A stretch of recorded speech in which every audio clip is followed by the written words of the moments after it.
One biological therapy for treating depression involves the use of antidepressant drugs.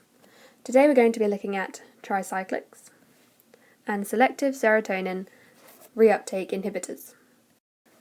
Tricyclics work by raising levels of serotonin, our happy faces here, and noradrenaline, our little red squares here, in the brain.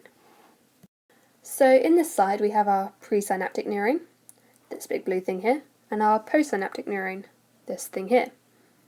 We also have our transporter mechanism, this little star here. We've attached our serotonin and noradrenaline.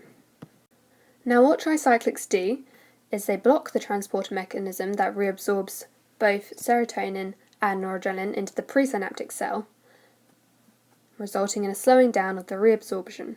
See our big wall there? Won't let this go back in. Therefore, more neurotransmitters like our serotonin and noradrenaline will be left within the synapse here,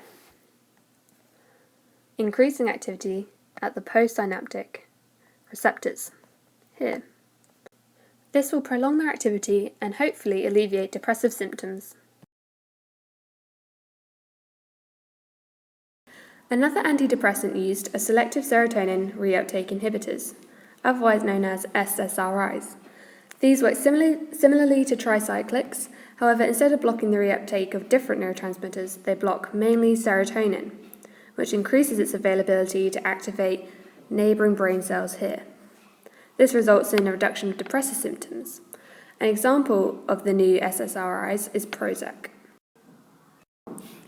There has been research support for the effectiveness of antidepressant drugs, with the two drugs mentioned before proving to be consistently effective in the treatment of major depressive disorder.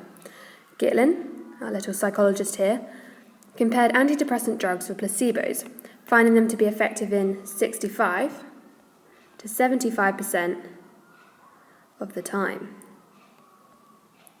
whereas placebos were only 33% effective. Therefore, antidepressant drugs can effectively be used for major depressive disorder.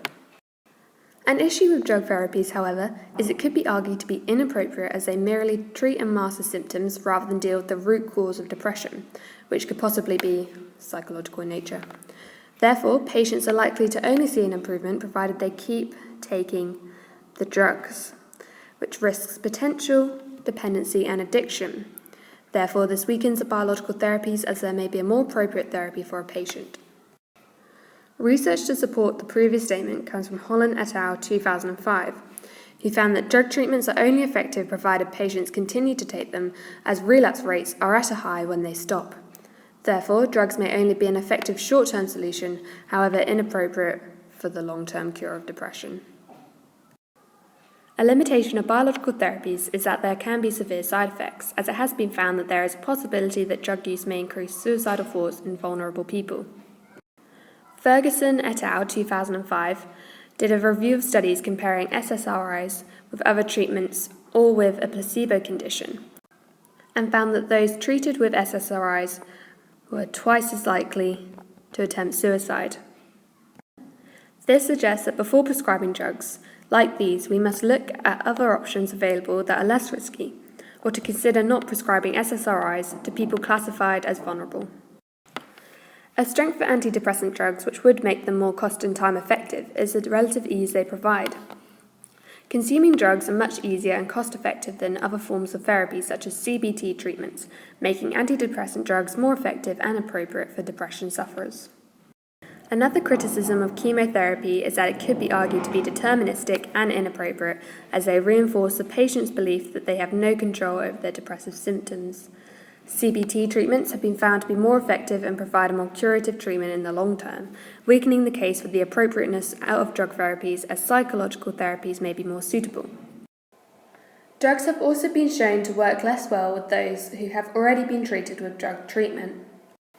Lakin et al. 2007 found that the recovery rate in patients treated with the selective serotonin reuptake inhibitor was nearly 60%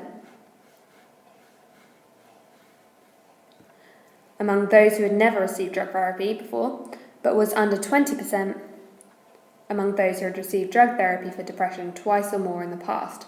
This suggests that it is not just that those with persistent depression are harder to treat, but that once the biochemical systems have been affected by drugs, then subsequent drug therapy has less impact. Therefore, we must put this into consideration when deciding what therapy is best and most effective for a patient, especially if they have had drug treatment before. However, drug therapies have been identified as successful in treating depression, but it is never 100% of the time. Therefore, it may be better if drug therapies were combined with psychological treatments.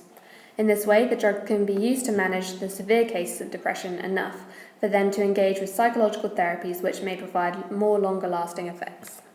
In conclusion, drug therapies have been shown to be as successful as psychological therapies, but we must take into consideration what patient we are dealing with when deciding what therapy is best for them. Therefore, chemotherapy may be seen as inadequate for a vulnerable patient who has had drug therapy before, but may be seen suitable for a patient who has not.